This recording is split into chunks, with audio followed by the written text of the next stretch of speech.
One of the coolest things about organic growth to me is it in the brand is it actually ties right into the culture of the firm. Yep. Like it's more than just like this tool on the side. Like if you have a firm that's growing organically, I guarantee the odds that that firm is more integrated, both operationally but culturally, is higher. Right. Like if you're trying to like as these firms grow, you're trying to a lot of people want to grow, but they want like to not lose the firm, right? You don't want to lose whatever makes you special. I will Yeah. argue organic is a part of keeping that. Hi, everyone, and welcome to this episode of the Don't Do That podcast. I'm your host, Kelly Waltrich, and I have with me a fellow reformed CMO, John Wernz. Hello, John. How are you doing today? Good morning, Kelly. This is so fun to get together with you. I'm excited to catch up. Is that a fair way to describe who you are? I feel like that's how people describe me. You never quite shut it, do you? And whether it's a reformed CMO, I think a reformed even like sales side, marketing side, all of the above. Yes, I Yeah. check those. All right, everybody. John and I have a great relationship talking all things marketing. I don't know how we got to know each other, but it's been a great relationship in terms of helping each other keep the pulse on what's happening in terms of growth in the industry, sales and marketing and acquisitions and everything in between. And so he's a valuable sounding board for me, and I want to give you a little bit of a glimpse into what that looks like today. So, John, tell us what you're up to these days. What are you working on? Oh my gosh. Well, it's a long list, so let's not burn the whole pod talking about that. So, my main job is I work for a private equity firm. I've been told that my title is made up. It is not. It is an entrepreneur in residence. That is a real title. Cool. And we're really trying to find and partner with RIAs who are looking to grow organically. So we're really leaning into that area. In addition to that, I'm on a number of boards across the industry, mostly around organic growth. So firms named Dataline, Testimonial IQ, a firm I work with that we both know really well, Lightfield, just was sold to SCI. So congratulations to them. And then I'm also do some fintech banking. So I've got a little bit of a hand in a bunch of different things currently. That's awesome. Okay, so you have your hand in a lot of different things. Give us a sense of like, what are you seeing out there? What are some trends? What are some things we should be keeping our eye on? What are some sleeper things that maybe nobody's seeing that you are? I still think, I mean, I know, and I've heard you talk about AI and where we're going, and I am very excited about it, but I still see so many people missing the basics.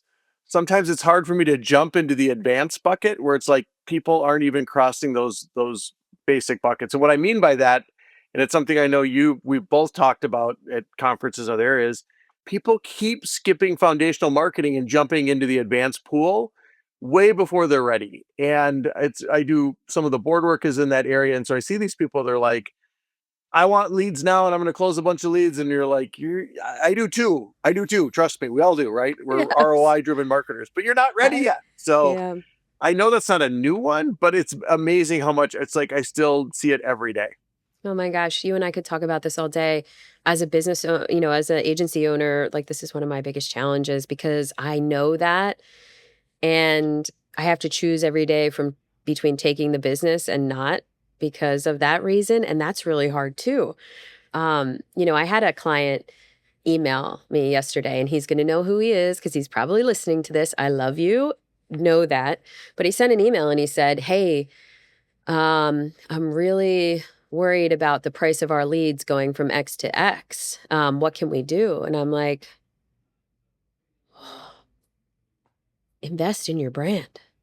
Because if all you are doing is running ads, then people are landing on an underinvested brand experience. And I cannot emphasize how important that is. And so you nailed it. You nailed it for me. I need a drink, and it's only what time? It's 10:23. Yeah. We did have mimosas at the last conference as part of Yes, our working session, so we it's okay. did. It was really we had a great productive session you invited me to, so that'll We work. did. Okay, so let's dig into the private equity.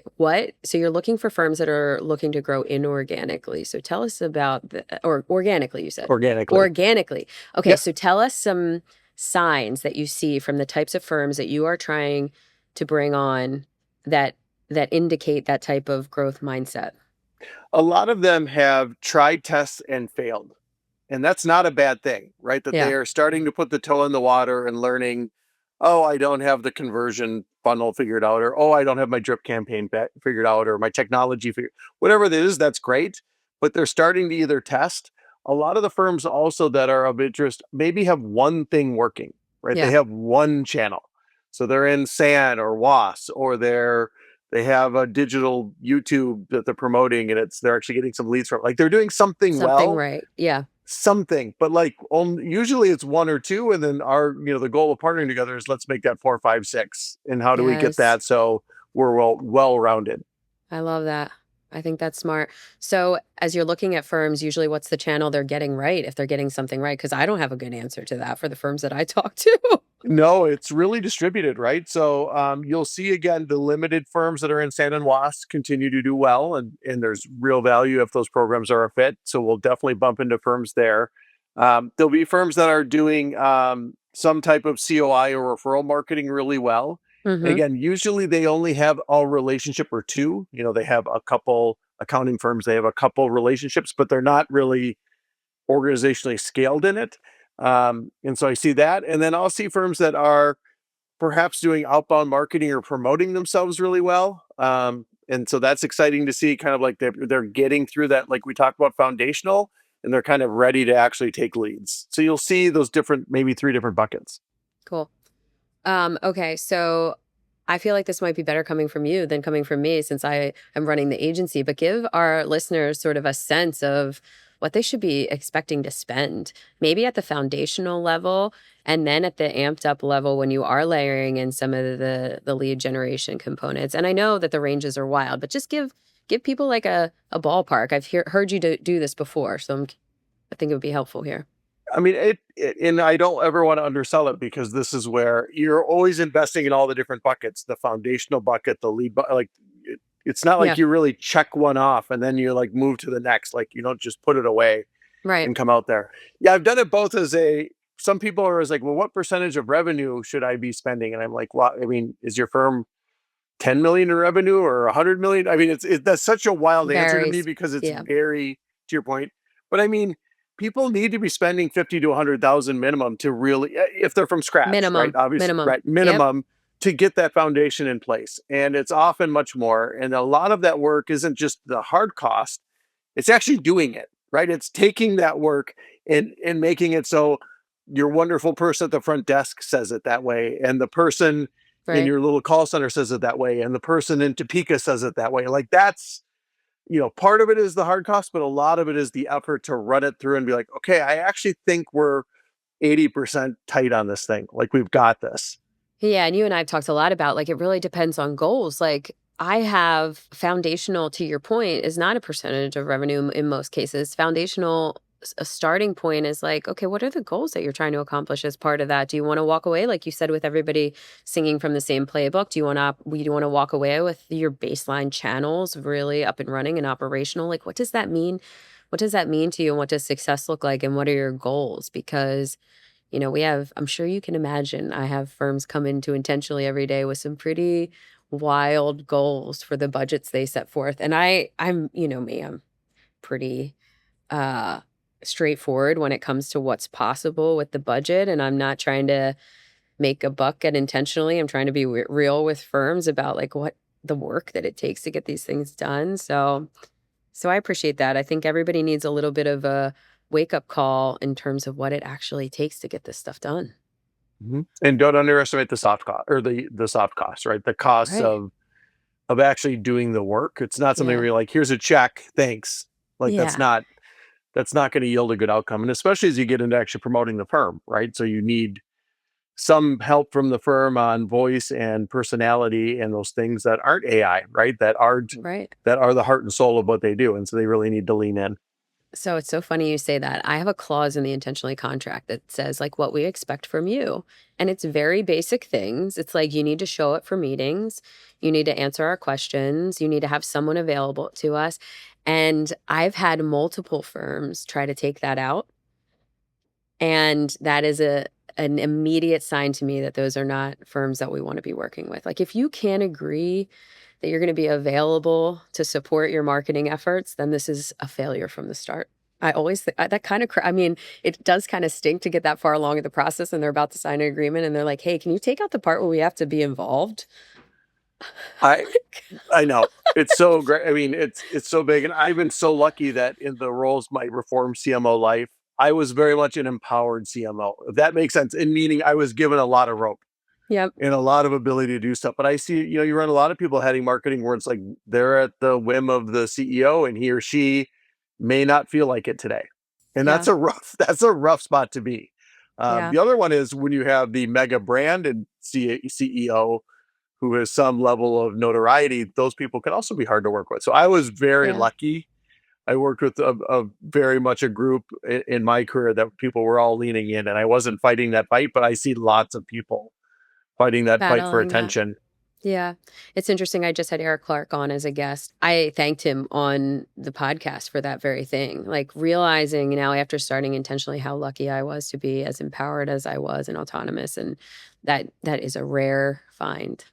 It is, and you and I are both picky, so you and I probably require some level of that at some point in our career where it's like, I can't play that other game very well, so I need to have some level of autonomy. It was great. I had so much rope, Yeah. but there was a couple times a year where my colleagues or the management team or the CEO would give just a little tug on the rope, Yeah. and I listened, and so usually when they did, it was like, "Oh, I should Oh, probably like, oh, I would think I'm missing something here." It wasn't like, what are they doing to me?" It was like, "Oh, like, they're usually leave me alone, so if they're actually gonna make a point, I better lean in and really understand it." And a lot of times there was, like, huge value, like blind yeah. spot missed or team missing something. Yeah. And I coach a lot of marketers these days. And I feel like I'm always telling them that that is something that you look for in a CEO when you're joining, but more often it's earned, Yep, right? It's I feel like my relationship was with Eric was ask for a little, prove a little, ask for a little, prove a little, ask for a little, blow the doors off, not have to ask anymore, you know? yep, So yep. it's definitely I feel like you CEOs, you definitely know which way they're going to go, and if they have the ability to put the trust in someone when you take a job, I definitely tell any marketer, any good marketer that I mentor to look for that. But it is an earned situation, no matter where you work, I think, or what role you're in, right? And it's something, yeah, you have to understand, this is maybe a horrible story. This is when I was in my agency environment. This is years ago, Kelly, before, like, the Wayback Machine. Yeah. I had a CEO who I had a hard time figure out where he or she were going at the time. I did a bad thing. I snuck into their office at different times and I saw what books they were reading, Oh my and gosh. I would go buy the books and I would then read them. And all of a sudden, I was able to totally translate a mysterious CEO because maybe they didn't communicate why they were doing this thing as well, but I could figure out their inputs. And I Yeah. got to admit, it was super helpful. Like, Yeah. Yeah. it it was, What management playbook are you abiding by as a good yep, Eric used to flip a napkin over, scribble some numbers when I would ask for things, and then come back to me with what he would give me, and I don't know what equation he was scribbling. I don't even know if it was real or if he was just, like, messing with me, but he had some formula in his mind in terms of what he would give me and what I needed to get from it and how he was watching me, and I was appreciative of it all along the way because I had that in the back of my mind. I knew where I needed to get, and so, anyway, I feel like, guys, an amazing CEO, any listeners out there, amazing CEOs, they don't come around often, so when you have one, don't think the grass is greener on the other side. couldn't be more true. And very lucky to have big chunks of my career with people that are still friends today and that are still Awesome. mentors today. So yeah, Yeah, very, very lucky with that. awesome. Okay, John, you know the Yep. premise of this show is that we learn better from our mistakes than we do our wins, right? And so we want to learn from each other's what are we not doing today? So there's a little irony in this one, and as we were getting ready, I was thinking about it, because I'm going to say this one as an organic marketer, Yeah. chief growth officer type person. But the don't do that I've done is getting caught up in inorganic growth over organic growth. And I Yeah. know even for someone with our backgrounds, that seems even crazier, right? Because like we're the ones on the front lines of the organic side, but the inorganic market is so exciting, and doing acquisitions and bringing firms on and the spreadsheet math of that. I mean, it's really a seductive thing, right? I mean, Yeah, it's easy to feel the pressure internally driven, not from even outside forces like, oh, I got to do this deal because then we're X and then we have this and then we have this. The reason why I'm saying, I'm not saying don't do inorganic, of course. Like, I think it's a wonderful thing, but I do see many firms doing it either at the cost of yeah, organic synergy or before building out organic, which is also problematic, meaning that yep, a firm is starting to put all these pieces around, but they don't really have that through line that they can ever really do organic. And then it's like, oh my gosh, I brought on all these people and we don't all have the same system and they don't understand marketing and they don't know about the playbook and we're not doing it right. And then you're digging out of a hole. So I mean that exactly. takeaway is, I mean, the inverse is don't, I mean, or the truth is don't do inorganic at the cost of future or current organic. And a lot of firms actually are doing that right now. Yeah, I see that every day too. I feel like so is your advice like get your marketing in order before you try to start acquiring firms? That seems so obvious to me, right? I think, Like but it's have your hard. brand yeah, it is Yeah, it's hard. like there's a firm, and I'm not going to name the firm that's a leader in organic marketing, and they're between 5 and 20 billion in assets, and they do a great job. But they literally look at acquisitions and think, number one, can they adopt our organic programs? Like, do they have Yes. the tools? Do we? And the second one is, do we have the bandwidth to ensure they adopt them right? Right? Like, can we do the personal time and the training and the systems and the integrations to ensure they can do it once they're and so there's lots that firm. There are lots of deals that they are offer that they say no based on that screen. Like they have a screen and it's like if it violates the screen, no matter how good the price of the deal is or the synergy, I'm not doing it if it's going to disrupt my organic. And I have always been had a lot of admiration for firms that can think like that. Yeah, that's amazing. So do you see so tell me and I have my own view on this, but I'm curious. I feel like you're closer to it.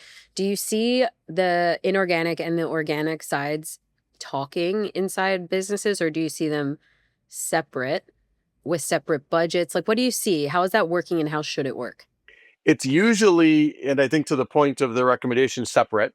It's like get them on and we'll figure it out and we'll work with these people and we'll figure out what that is. And some of, as some of acquisitions are not fully even integrated. So it's like if it's not fully integrated, how are you ever even going to get to organic and how is that going to work?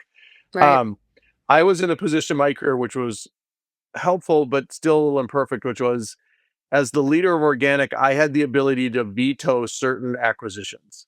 Okay. And the veto was, do you think we can get them growing at our goal organic rate in 12 months? So that was the goal. Like that was the goal. In other words, we didn't want to do a bunch of acquisitions that weighted down the organic growth of the firm over time. Um, that's still hard to make that call, I'll say, meaning Yeah. like you're judging, doing diligence, learning about the firm, learning about the people. So you're getting a good sense, but it's still it's a little bit of a guess. Like I'd love to tell you I could perfectly predict, this firm A is going to do, he's not going to do great, and she is going to do great, and like it was hard Right. to get those into place, even with an informed opinion. I bet you there are a lot of CMOs listening to this that wish they had that opportunity because that's rare. We did, Um, Kelly. I got to flip the story. Instead of we used to celebrate when we signed the deal, right? So yeah. or you sign the deal. Hey, there's Yeah. champagne or whatever. Hey, we're Yeah. celebrating. Yeah. We stopped and we started celebrating all. Well, I kind of we had two. I don't want to exaggerate too far. At the 1 year mark, we were checking on the organic growth rate, and there was a second celebration. I Meaning, love like, that. did we really bring it in, and did it really get up to the speed of the organization that we want to keep growing at through whatever vehicle mechanism we use to do that? Did it happen or not? That's Um, really awesome. That's and it so was great, smart. right? So it was like Yeah. partial party and then second party. Full party. Yeah. I love it. Mhm. Okay. So, your advice for those listening, what we're not doing today is inorganic at the price of organic and, not doing one or the other or prioritizing inorganic over organic. So, how do you know when a firm is ready to dip their toe into M&A? What does that look like? Like what does their marketing need to look like at that point? What's the go time?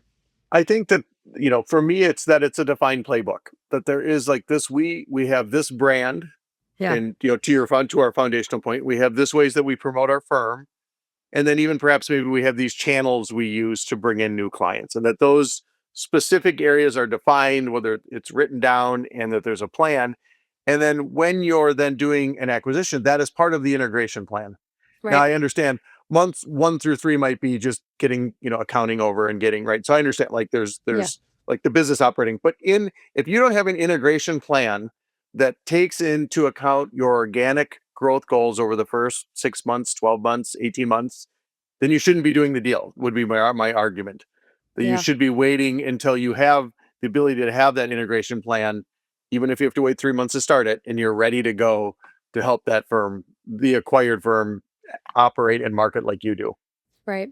And I think what John is saying nicely, but I'm going to say more bluntly, is like if you don't have your marketing house in order and you think to yourself, oh, SHIT, I am not going to grow this way. I have to acquire firms. That is like the dead wrong reason to go about it, right? It's not a band aid because you're just piling on to a business that doesn't know how to grow and to scale.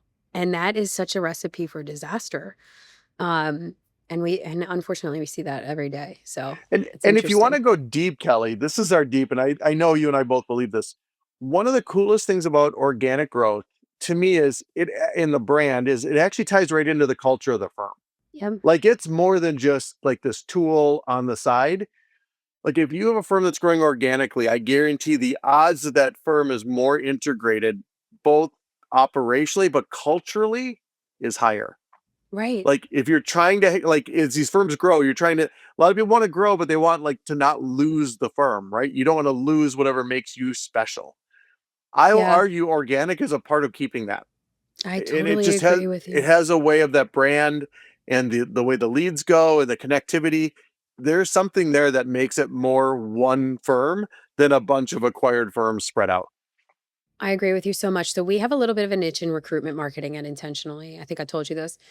And my belief is very much that um, firms should be doing recruitment marketing like they do towards investors. Like they should be putting their values forth. They should be showing their culture. They should be sharing the services and the way that they go about supporting advisors and firms as they come on as a way to attract versus waving around checks. Like at the end of the day, think about how much happier this industry would be if people made decisions fully on what you just said, on what they saw put forth from a marketing perspective that amplified their mission and their vision and their values and their culture and all these things that are so important to the happiness of, a happy marriage within M&A.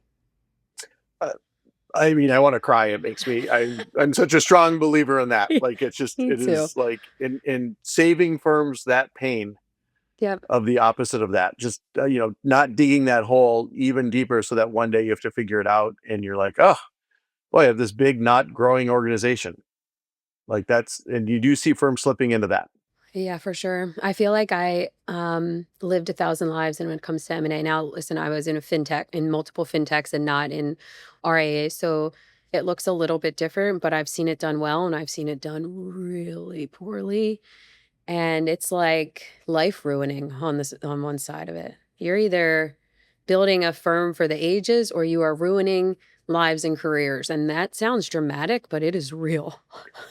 And I have to tell a private equity story because trust me, there are good actors and bad actors and high leverage and low leverage and growth equity and checks, and there's all these things.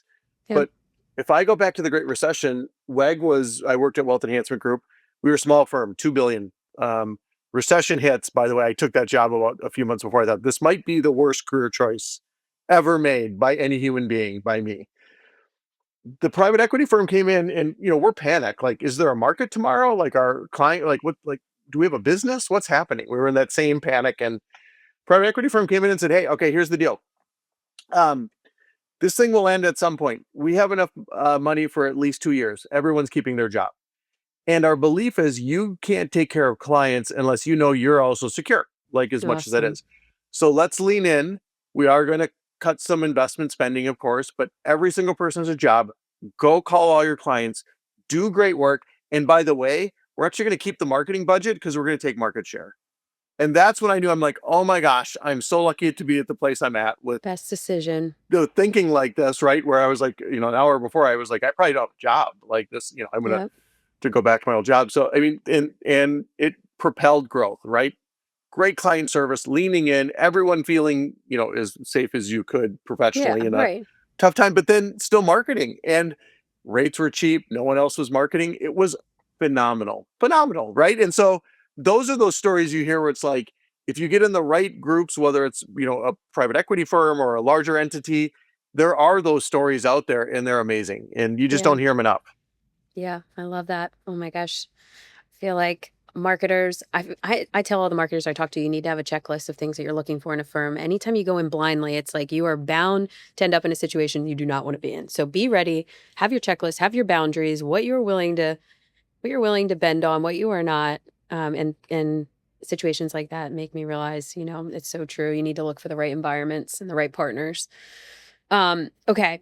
So, everybody that's listening, what we are not doing today with John is prioritizing inorganic over organic. So, leave us with one little tidbit for our listeners heading into the rest of our week. What do they need to think about? What's their next step? How do they make sure that they're not falling into this trap? It's the problem of spreadsheet math, right? So the spreadsheet math on inorganic is often extremely accretive, wonderful, great multiples, things look good. There's a size multiple. It's having almost like our career checklist. Have your checklist to make sure that you are ready as a firm to do it. And that's both operationally, marketing. There's a number of things that need to be done before doing that. And so check all those things off before diving in, or else you're just going to dig a deeper hole of things you need to correct in your business. I love that. Thank you so much. And guys, you heard it from John earlier. If you're a firm that's looking for a partner and you feel like you've got some things working on the marketing front, but you want an organic growth partner to help you amp it up, give John a call. He'd be I'd a love great to partner. talk. Awesome. All right, John, thank you so much. You're the best, Kelly. Thank you. Thanks so much for tuning in. If you enjoyed today's show, subscribe to be notified when new episodes become available. And please consider giving us a 5-star review on Apple or Spotify.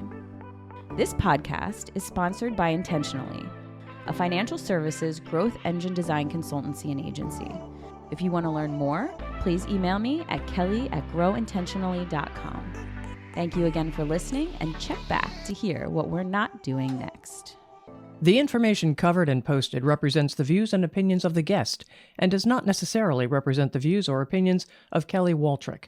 The content has been made available for informational and educational purposes only.